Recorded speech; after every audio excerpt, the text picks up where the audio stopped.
Hi guys, and welcome to our tutorial series about Git. Okay, Git version control. It's really important. Now, the way that I've been handling Git for a long time is every time that I'm interested in an open source project, I'll just do a Google search for it. Like for example, I'll search for something like GitHub S3 image uploading with AngularJS, and then I'll end up pulling that, or I'll look at GitHub, AngularJS, and MySQL, and I'll start browsing around for other projects that are using the same technologies that I'm interested in. And that's why I think it's so great, because everybody's sharing their repos, and most of the time you don't have to reinvent the wheel. You don't have to code stuff from scratch all the time. You just have to be a master of integrating, as they say about Leonardo da Vinci. He didn't actually create everything. He just knew how to steal from the best and patch it together to make it look unique. So Git is about version control. What I was doing for a long time, every time I pulled the Git repo, I would just delete the Git, that little Git hidden folder, and I'll explain to you the way that it works.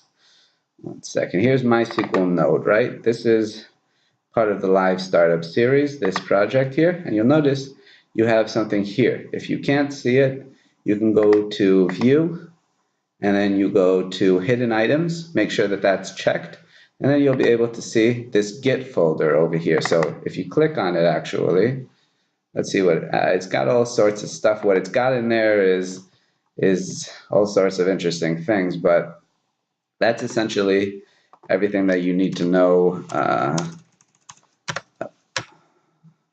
I'm not going to get so deep into the technical side of things. It's saving your data in a hash, and every time that you update the repo, it's going to make little tweaks to the hash and save the changes or so on. I'm not sure exactly how that works. I'm just interested in the practical side of things and of you not losing your important work. And if stuff gets messed up somewhere along the timeline, you're going to know how to go back and to that last time that it worked without deleting the entire project and re-pulling it and all that stuff. So let's see, I'm going to go into CD, MySQL node Angular.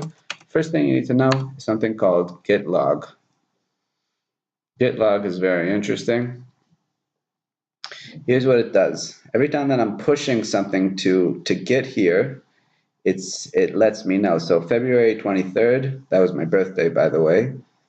Okay, you see, I pushed something here, and here was the name of the commit was updated readme, icon image updated, making Heroku site better, and so on and so forth. Okay, so I've constantly been pushing stuff here. You can press Control-C in order to cancel out of it. But of course, the way that it works most of the time is you'll do a git add all. When you're finished with your changes, you're going to do a git commit. What happened? Okay.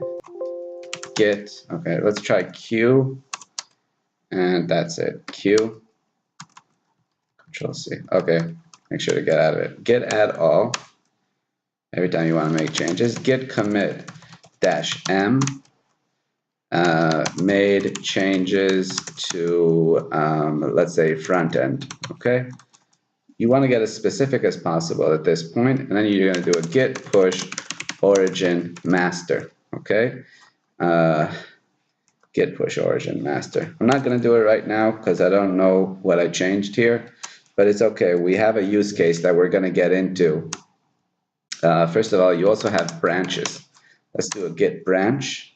As you can see, I have 1, 2, 3, 4, 5, 6, 7 branches here, right? WYSIWYG, cleanup, throwaway, master, fixing.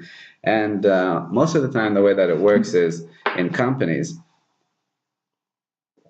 is that we're going to create a separate branch for every new feature. In this specific repo, I didn't do a good job in terms of explaining it and actually following the methodology, but most of the time, you're going to have one specific branch for every single new feature. And that way, if that specific branch messes up, it's okay. It's not the end of the world. So in the next video, we're going to continue a little more about the fundamentals and looking at some use cases.